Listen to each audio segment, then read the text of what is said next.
27절, 28절은 다 같이 합독해서 읽겠습니다. 20절입니다. 너희가 예루살렘이 군대에게 에워싸이는 것을 보거든 그 멸망이 가까운 줄 알라. 그때에 유대에 있는 자들은 산으로 도망할 것이며 성내에 있는 자들은 나아갈 것이며 촌에 있는 자들은 그리로 들어가지 말지어다. 이 날들은 기록된 모든 것을 이루는 징벌의 날이니라. 그 날에는 아이된 자들과 젖먹이는 자들에게 화가 있으리니 이는 땅에 큰 환난과 이 백성에게 진노가 있겠음이니라. 그들이 칼날에 죽임을 당하며 모든 이방에 사로잡혀 가겠고 예루살렘은 이방인의 때가 차기까지 이방인들에게 밟히리라. 1월 성신에는 징조가 있겠고 땅에서는 민족들이 바다와 파도의 성난 소리로 인하여 혼란한 중에 곤고하리라. 사람들이 세상에 임할 일을 생각하고 무서워함으로 기절하리니 이는 하늘의 권능들이 흔들리겠음이니라. 그때의 사람들이 인자가 구름을 타고 능력과 큰 영광으로 오는 것을 보리라. 이런 일이 되기를 시작하거든 일어나 머리를 들라. 너희 속량이 가까우니라 하시더라. 아멘. 자, 오늘 우리에게 주시는 하나님 말씀 누가복음 21장 20절에서 28절 말씀으로 일어나 머리를 들라 제목으로 하나님 말씀을 선포합니다. 이런 일이 되기를 시작하거든 어떤 일일까요? 일어나 머리를 들라. 머리를 들라 하는 말씀은 어떤 말씀일까요? 일어나 머리를 들라 하시는 말씀은 마지막 때 속량이 가까웠을 때 예수 그리스도를 머리로 삼고 하나님 아버지의 뜻을 받들어 신앙생활 올바로 잘해라 하는 경고의 말씀인 것입니다. 이런 일이 되기를 시작하거든. 이런 일이 이제 그 앞에 있겠죠. 앞에 쭉 말씀하시고 이런 일이 되기를 시작하거든 너희들이 머리를 들어라 하는 말씀을 하는 것입니다. 그때는 그냥 시지부지 이렇게 살면 안 돼. 머리이신 예수 그리스도 너의 머리를 삼고 정신을 잘 차려서 신앙생활 올바로 잘 해야 돼 하는 말씀을 교회인 우리들에게 지금 말씀하고 있는 것입니다. 그럼 이런 일이 어떤 걸까요? 20절 한번 볼까요? 너희가 예루살렘이 군대들에게 에워싸이는 것을 보거든 그 멸망이 가까운 줄 알라. 그죠? 마태복음 24장에 보면 다니엘이 말한 바 멸망에 가증한 것이 거룩한 곳에 선 것을 보거든. 이 말씀을 좀 더 구체적으로 예루살렘에 군대들에게 에워싸이는 것을 보게 될 터인데 그때는 멸망이 가까운 줄 알라 하는 말씀을 하는 거예요. 그러면 이 말씀이 사실은 1945년 전에는 이스라엘이 2000년 동안 나라가 없었어요. 이 전에는 이 말씀이 어떤 말씀이야? 이스라엘을 나라도 없는데 무슨 예루살렘이야? 이런 생각이 들 수가 있겠죠. 그런데 이제 그 1945년 5월 14일 그날에 이 이스라엘의 독립 선언이 이루어진 날이에요. 그래서 이제 지금도 그 이스라엘 나라가 저 중동 그 지방에 이스라엘 나라가 엄연히 거기에 이제 존재하고 있는 것입니다.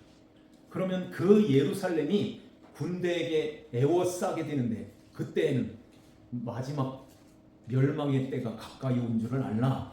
다시 말해서 예수 그리스도께서 오시는 날이 가까워 있다 하는 것을 가르쳐 준 것입니다.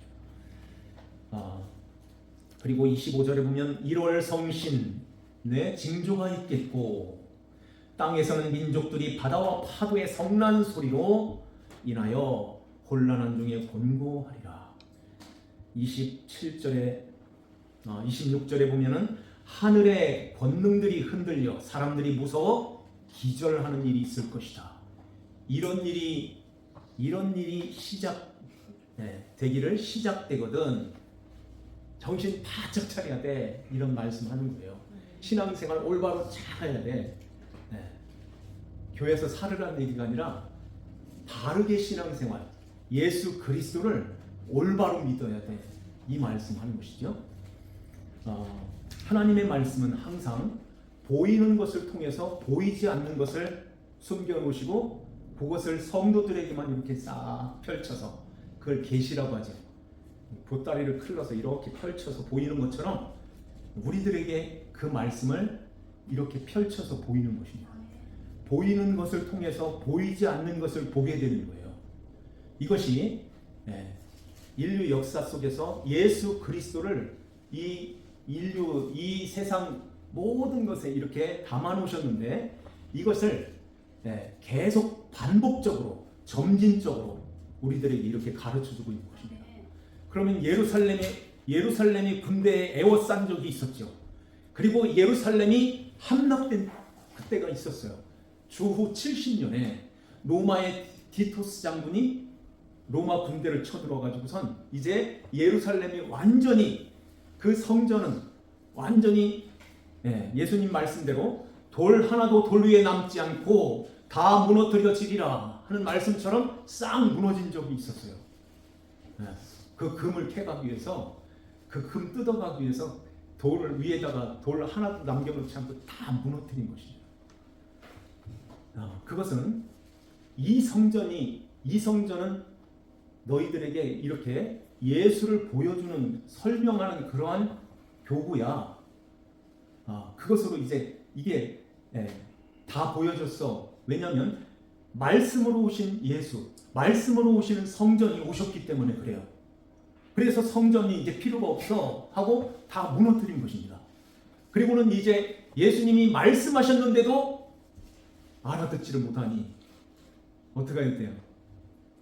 들어오셔야 되겠죠.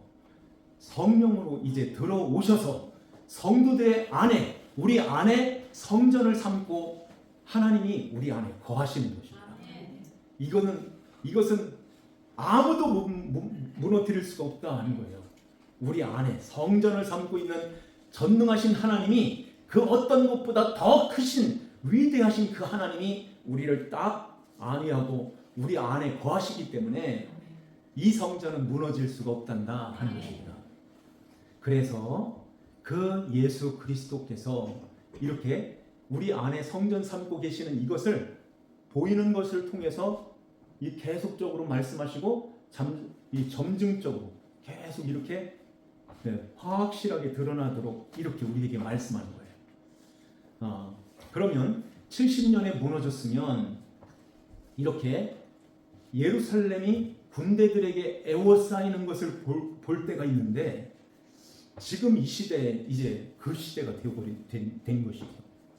그래서 2023년도에 하마스 가자 지구에 전쟁이 일어났잖아요. 그냥 거기 예루살렘에다가 이스라엘에다가 그 미사일을 쐈으니 이스라엘이 만만한 나라가 아닌 거예요. 미국의 경제권을 쥐고 있는 그런 그 강한 나라거든요. 그러니까 갔다가 또 보복을 하는 거죠. 헤즈볼라 그 레바논과의 전쟁이 있었죠. 작년이죠, 작년.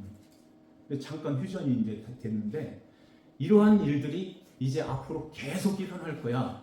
이란도 가만히 있지 않겠죠. 이러한 가운데서 예루살렘이 군대들에게 이렇게 에워싸있는 것을 보거든 이게 보여진다. 이게 보여질 때 마지막 때 멸망의 때가 가까이 온 줄을 알라. 이런 말씀하는 것입니다. 그렇기 때문에 머리를 들어라고 말씀하시는 거예요. 이렇게 주님께서 예루살렘을 통해서 이렇게 보이는 그 예루살렘을 통해서 우리들에게 이렇게 보여주시는데, 그럼 보이지 않는 그 예루살렘도 있다는 거죠. 그것은 어디에 있을까요? 그 예루살렘은 예루라는 말씀을 저번에 말씀드렸는데, 예루라는 말이 야라에서 왔다고 그랬죠. 야라라는 말은 이렇게 가르쳐서 알게 한다는 뜻이고, 그걸 가르쳐 알게 하는 그것이 창과 활이 관통하였다는 뜻을 갖고 있는 거예요. 예루가. 그러면 실제로 그 예수님께서 그 예루살렘에서 사형 언도가 떨어졌고, 그 사형 언도가 빌라도에게서 내려졌을 때 그 성 바깥에, 지금은 예루살렘 안에 있어요. 그 골고다 언덕에 오르셔서 십자가에 돌아가신 것입니다. 그러니까 이 예루살렘이 그것을 이렇게 가르쳐 주는 거야. 이걸 가르쳐 주는 것이 또 있다고 그랬죠. 토라, 율법이 이렇게 가르쳐 주는, 그것만 가르쳐 주는 거예요. 성경은 다 예수님 얘기하는 거예요. 그러니까 이른 비라는 말도 이렇게 가르쳐 주는 야라에서 온 말이에요. 그렇기 때문에 이렇게 예루살렘이 평화의 도성, 평화의 도시라는 뜻이에요. 그래서 이렇게 보이는 저 예루살렘을 통해서 보이지 않는 우리 안에 예루살렘, 그러니까 야라가 이렇게 보여주는 그 예수 그리스도를 믿는 자들은, 그 믿음을 가진 자들은, 그들이 모여있는 그곳은 평화의 도성이야. 그 평화의 도성은 교회야, 교회라는 말씀하는 거예요. 그 교회인 우리를, 한 사람 한 사람이 다 교회, 세상으로부터 불러낸 자, 에클레시아라는 말이 그 말이에요. 교회라는 뜻이 저 세상으로부터 부름을 받은 불러낸 자로, 이제 예수 그리스도를 마음에 모신 자, 예수님을 모신 하나님의 백성들이 모여있는 이 교회가 마지막 때가 되면 군대가, 그러니까 거룩한 곳에 가증한 것이 선 것을 보거든, 그런 말씀하는 거예요. 군대가 에워싸이는 그런 것처럼 교회가 군대로 에워싸이는, 그것은 보이는 것이고, 보이지 않는 그 교회 안에 이게 가증한 것이 들어온단다 하는 것입니다. 그게 무엇일까요? 그것이 예수가 아닌 다른 예수가 세워진단다 하는 것입니다. 그러니까 교회가 이 강단에서 하나님의 말씀으로 오신 예수 그리스도, 예수님이 전파되지 않고 선포되지 아니하고 다른 예수가 이렇게 세워지는 거예요. 그래서 교회에 웬 프로그램이 그렇게 많은지 모르겠어요. 그게 뭘까요? 성도들을 이게 네트워크, 이게 그물을 다 쳐가지고 못 나가게 자꾸 이렇게 만드는 거예요.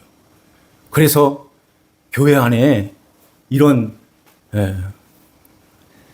세상에서 하는 그런 것들을 교회에서도 하고, 그러면서 무슨 이런 모임들을 이렇게 만들어서 저 세상에서 말하는 동아리 같은 그런 모임, 그런 그 취미, 운동, 스포츠, 이런 오락, 등산, 이런 걸 통해 가지고 이렇게 그런 사람들끼리 모여가지고선 재미있는 그런 이런 이야기들, 재미있는 그런 것들을 이렇게 해서 그런 걸 통해서 못 나가게 하는 거예요.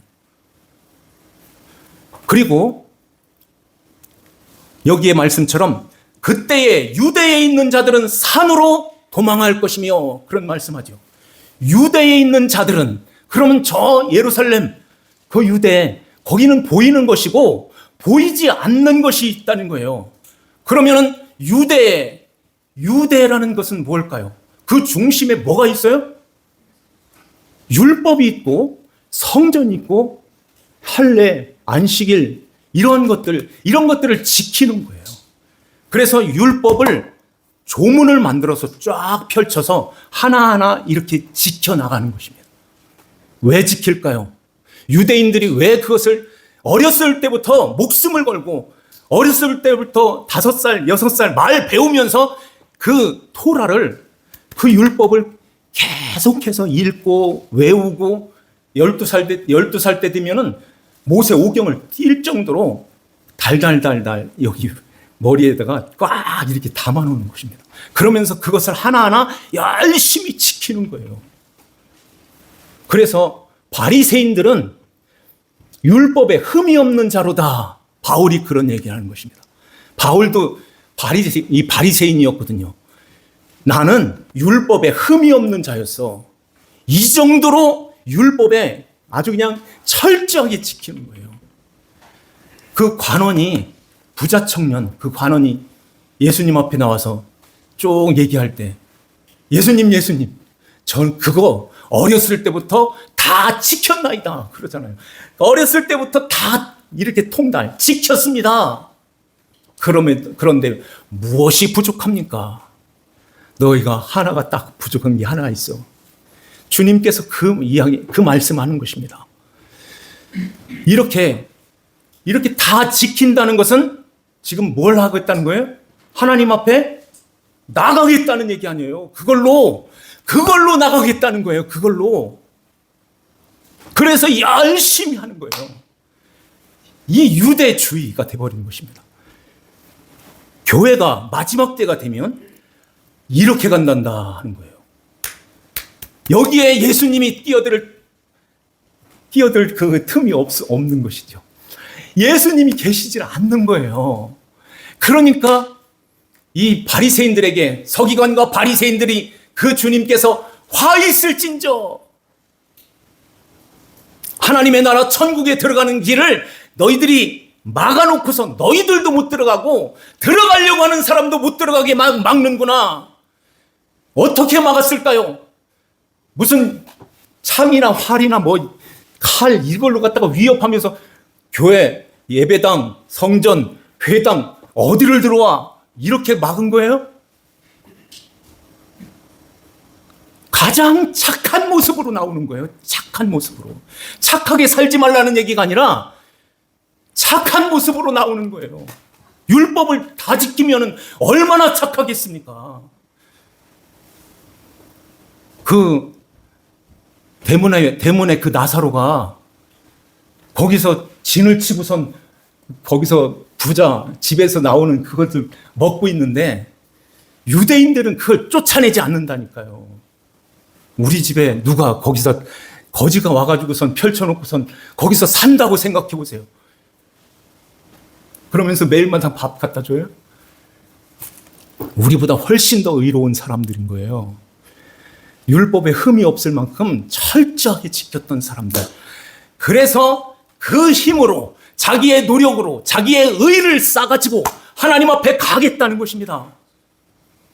교회가 그걸 가르치면 나와 하는 거예요. 거기서 산으로 도망가라. 이렇게 말씀하는 것입니다. 유대주의에서 거기는 예수님이 안 계셔. 예수님이 없는 그 교회는 교회 아니야. 그 교회 아니야. 저렇게 큰 교회도요, 저렇게 세상 사람들 앞에서도 칭찬받고 모든 것이 투명하고 모든 것이 이렇게 잘 대접도 하고 점심도 잘 대접하고 이러는데도요, 그거 나쁘다는 얘기가 아니에요. 그걸 통해서 자기의 의를 쌓고 그걸 함으로 해서 자기의 어떤 자부심을 갖고 우월주의에 빠져 있는, 우리가 대단한 거야, 대단한 사람이지, 이렇게 했어, 이렇게 하는데 하나님 나라에 누가 하나님 나라 간다는 것을 의심하겠습니까?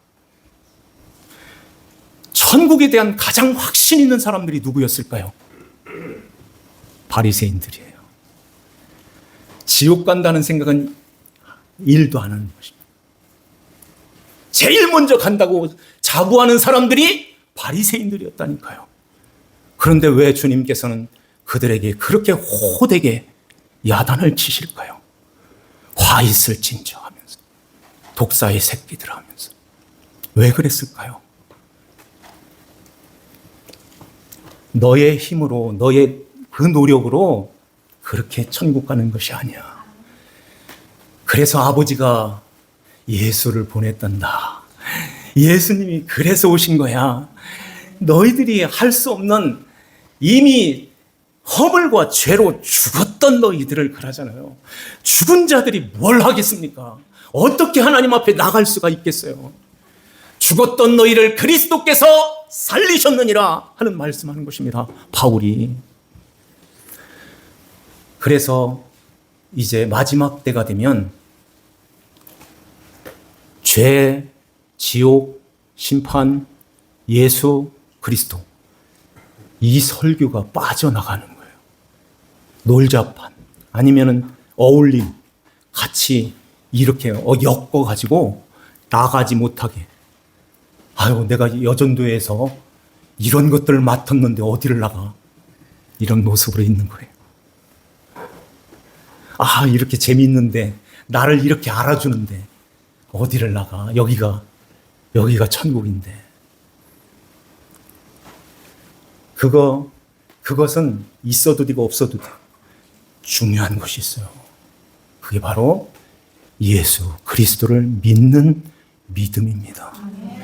믿음이 없으면, 예수님께서 십자가에 죽으시고 성경대로 너희를 위하여, 우리를 위하여 죽으시고 성경대로 사흘 만에 부활하셨다고 하잖아요. 주님께서 이렇게 죽으시고 부활하신 그 예수 그리스도를, 만약에 예수님이 부활하지 않았다면 우리가 전파하는 것도 헛것이고 너희 믿음도 헛것이고 너희가 여전히 죄 가운데 있을 것이며, 다만 이 세상의 삶이 여기에서 끝이라면 예수 믿는 우리가 가장 불쌍한 자야. 바울이 이렇게 지난주에 그 말씀 드렸잖아요. 그러나가 여기에 있어요. 그러나 그리스도께서 죽은 자 가운데서 부활하사 다시 살아나사 죽은 자들, 잠자는 자들의 첫 열매가 되셨도다, 이 말씀하는 것입니다. 그 예수님의 십자가와 부활이 없는 교회는 유대교야. 거기서 나와서 산으로 도망가. 저 산으로 가라는 얘기가 아니라, 그 산에서 예수님이 마태복음 5장에 산에 오르셔서 거기서 앉으셔서 예수님이 산상수훈을 쭉 말씀하죠. 그 말씀이 있는 곳으로 가라는 뜻이에요. 하나님의 말씀, 복음이 살아있는 그 말씀이 있는 그곳으로 찾아가야 돼. 유튜브에 얼마나 많은 설교가 많이 나오고 있니? 다 들으면 안 돼. 기독교 방송이 4가지나 되는데 설교가 다 설교가 아니야. 마지막 때가 되면 정확하게 골라서 정확하게 봐야 돼. 예수님이 있는지 없는지, 복음이 있는지 없는지, 살아계신 하나님 주님께서 십자가에 왜 죽으셨고 왜 살아나셨는지, 그 예수님은 어디 계시는지, 이런 복음이 흘러가는 그 말씀을 듣고 아멘 해야지, 말씀이 없는, 예수 그리스도가 없는 그런 것에, 야, 저 설교는 참 재밌어. 아유, 유머가 넘치네. 아유, 예화가 참 넘치네. 네. 물론 그런 말씀을 잘 이해할 수 있도록 예화하는 것도 참 귀한 거예요. 그런데 사람의 이 마음을 어떻게 끌기 위해서, 아니면은 내 사람으로 만들기 위해서, 교회에다가 심어놓기 위해서 이렇게 예수님을 빼놓고 설교하게 되면 그것은 유대교야. 네. 모든 종교의 대표가 유대교입니다. 네. 모든 종교는 하나님을 향해서 열심히 달려가죠. 신을 감동시키겠다는 거예요. 그래서 새벽부터 일어나서 목욕 쫙 하고 새 옷 입고 그 정성을 다 해가지고 떡 해가지고 가서 갖다 비는 것입니다. 신이 어떤 신인지도 몰라요. 사실은 어떤 신이 있는지도 몰라요. 하나 걸려 빌어줄게. 그리고서는 이제 내가 원하는 것 좀 해줘. 다 그 자리잖아요. 유대교가 그런 종교인 것입니다. 이것은 예수님이 안 계신 거야. 예수 그리스도로 믿음을 갖고 믿음으로 아버지 앞에 나가야 되는데 그 예수님이 없는 그 자리는 거기는 유대교. 그래서 유대에 있는 자들은 나와라 하는 것입니다. 계시록 18장 4절 말씀에 내가 또 들으니 하늘로부터 다른 음성이 나서 이르되 내 백성아 거기서 나와 그의 죄에 대하여 참여하지 말고 그가 받을 재앙을 받지 말라 하는 말씀입니다. 내 백성아 그 유대에서 나오라. 거기서 도망가라. 그리고 산으로 가. 진리가 있는 하나님의 말씀이 있는 그곳으로 가라 하는 말씀을 주님께서 하는 것입니다. 23절 말씀에 보면 그날에는 아이 벤 자들과 젖 먹이는 자들에게 화가 있으리니 이는 땅에 큰 환난과 이 백성에게 진노가 있겠음이로라. 그날에는 아이 벤 자들과 젖 먹이는 자들에게 화가 있대요. 그러면 아이 낳지 말라는 얘기인가? 어떻게 아이를 낳는데 젖을 안 먹여? 이 얘기하는 게 아니겠죠. 마지막 때가 되면 지금도 이제 충분히 그런 시대가 됐는데 그 OECD 국가 중에 우리나라가 이 출산율이 제일 하위, 제일 저 끝에 있다고 하잖아요. 아이를 안 낳는 거예요. 결혼을 잘 안 하려고 그래요. 나도 하나나 둘 낳죠. 다섯 이렇게 낳은 애들은 진짜 신문에 날 정도예요. 저 인천에 목사님 아들이 5명을 낳았는데 구청에서 취재하러 오겠다고. 그런데 목사님이 그런 거 하지 마. 그래서 이제 안 했다고 하는데 이 5명 정도 나면은 옛날에는 아이고 5명 이랬는데 5명? 이렇게 되는 거잖아요. 지금은 하나 둘밖에 안 나요. 안 낳는 아이 그 부부들도 있어요. 하나 딱 있다. 둘 있다. 이건 얼마나 귀한 거예요. 그래서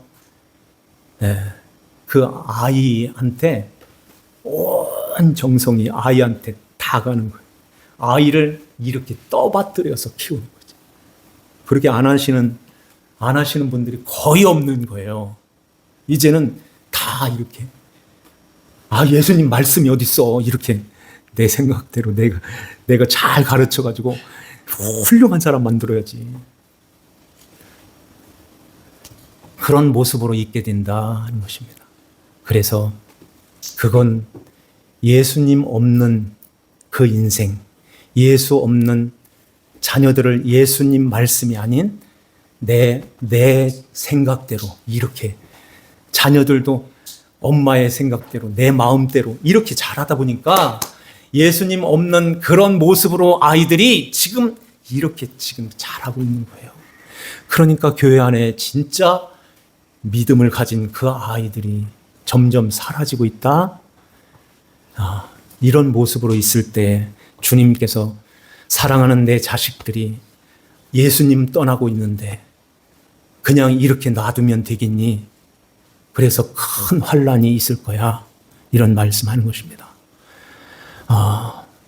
그냥 잘 살다가 가면 되지, 잘 되겠지, 이것이 아닌 거예요. 이제는 앞으로 이런 하나님께서 이렇게 끌어당기는 그 방편을 삼아서 하나님이 우리에게 때로는 징계도 하시고 고난도 환난도 우리에게 다가올 때가 있는 것입니다. 이렇게 할 때에 하나님 앞에서 납작 엎드려서 주님, 잘못했습니다 하고 주님 앞에 나와야 되는 거예요. 그러면은 하나님께서 그 환난 날에 하나님 아버지의 그 백성들을, 하나님의 자녀들을 하나님께서 눈동자같이 지켜주시고 돌보시는 가운데서 18절의 말씀처럼 너희 머리털 하나도 상하지 아니하리라. 내가 너희들을 머리털 하나 상하지 않도록 항상 불꽃 같은 눈으로 내가 항상 지켜줄게. 믿음으로 사는 것이 이렇게 귀하고 이렇게 중요한 것입니다. 자, 오늘 그러면서 1월 성신의 징조가 있겠고 땅에서는 민족들이 바다와 파도의 성난 소리로 인하여 혼란한 중에 곤고하리라. 이제는 엄청난 그러한 일들이 앞으로 계속해서 벌어지고 있는 거예요. 지금 강원도에 불 났다고 하죠. 얼마 전에 여기에서 의성 그쪽에서 불이 났는데 대한민국 건국 이래 그렇게 큰 불이, 최초로 그렇게 큰 불이 났다고 하잖아요. 23일 날, 지난 화요일인가요? 23일 날 미국 뉴저지주에서 대형 산불이 일어났습니다. 지금도 못 보고 있는 거예요. 비 올 때만 기다리고 있는 거예요. 네. 한 번 불 나면은 이거 강풍이 막 이렇게 되니까 이게 꺼지질 않으니 참. 이게 1차 피해가 있고 2차 피해가 더 훨씬 더 크다고 그래요. 거기에서 나오는 매연, 가스 이런 것으로 이 공기가 또 오염이 되고 이런 엄청난 일이 벌어지는 것입니다. 공장에 불이 나고 막 이 매연이 막 이렇게 올라오는 거 보잖아요. 이런 데서 쓰레기 조금 태우는 거 그건 아무것도 아닌 거예요. 엄청난 그런 것들이 이렇게 온 세상을 이렇게 오염시키고, 중국에서는 지난주에 계란만한 우박 떨어진 거 보셨죠? 막 때리는 거예요. 이거 떨어지면 이거 맞아봐요. 그냥 참 언젠가 이 야구공만한 우박이 떨어진 적도 있었어요. 야구공만한 우박. 성경에 그런 시대가 온다고 말씀하는 것입니다. 계시록 8장 7절에 첫째 천사가 나팔을 부니 피 섞인 우박과 불이 나와서 둘째 천사가 나팔을 부니 불 붙는 큰 산과 같은 것이 바다에 떨어지매 바다의 3분의 1이 피가 되고, 셋째 천사가 나팔을 부니 횃불같이 타는 큰 별이 하늘에서 떨어져 강들의 3분의 1과 여러 물샘에 떨어지니 그 물이 쓴 물이 되므로 많은 사람이 죽더라. 쓴 물, 이 물이 어떤 물일까요? 오염된 물 아니겠습니까? 이런 물. 넷째 천사가 나팔을 부니 해 3분의 1과 달 3분의 1과 별 3분의 1이 어두워지니 낮 3분의 1은 비춤이 없고 밤도 그러하더라. 다섯째 천사, 여섯째 천사, 일곱째 천사가 나팔을 불 때 그때 예수님이 오시는 거예요. 네. 이것이 고린도전서 15장에는 마지막 나팔로 말씀하고 마태복음 24장에는 큰 나팔이라고 말씀하는 거예요. 그 나팔 소리가 빠바방 이렇게 들리지는 않지만은 이런 그 여러 가지 징조들이 일어날 때 이게 나팔을 부는 그런 모습으로 성도들은 그걸 듣게 된다, 그걸 보게 된다 하는 것입니다. 안 믿는 사람들은 이게 나팔 소리야, 무슨 소리야? 아무것도 모르고 그냥 가지만 성도들에게는 우리는 그 나팔 소리를 분명하게 듣고 있는 것입니다. 이럴 때에 어떻게 하라고요? 일어나 머리를 들라 하는 거예요. 일어나 머리를 네 머리로 살지 말고 예수 그리스도로 머리 삼고 예수님 말씀에 순종하고 주님의 말씀을 잘 따라서 그 다스림 속에서 천국을 이루며 살아야 돼. 이 말씀을 하는 것입니다. 오늘 이 말씀을 우리 마음에 한번 잘 헤아리고 새겨서 올 여름에는 어떻게 지내야 될까? 이제 앞으로 어떤 일이 벌어지는지, 이런 나팔 소리가 계속해서 교회들에게 주님께서 울리게 하십니다. 큰 징조가 있겠고 그러죠. 이런 징조의 나팔 소리가 들릴 때에 그냥 지나쳐서 그냥 넘기지 말고, 주님이 오실 날이 가까웠구나. 주님께서 오시는 그날을 예비하라고, 준비하라고 성도들에게, 교회에게 주님께서 이렇게 나팔을 지금 불고 있구나 하는 것들을 우리가 잘 이렇게 마음에 담고 잘 보고 주님의 말씀에 순종하고 주님을 잘 따라가는, 그래서 머리를 들고 예수 그리스도를 머리로 삼고 날마다 믿음으로 승리하면서 살아가는 저와 여러분들 다 되시기를 주 예수님의 이름으로 축원합니다. 기도드리겠습니다. 하나님 아버지 감사합니다. 우리 아버지 하나님께서 저희들을 사랑하여 주시고 주의 은혜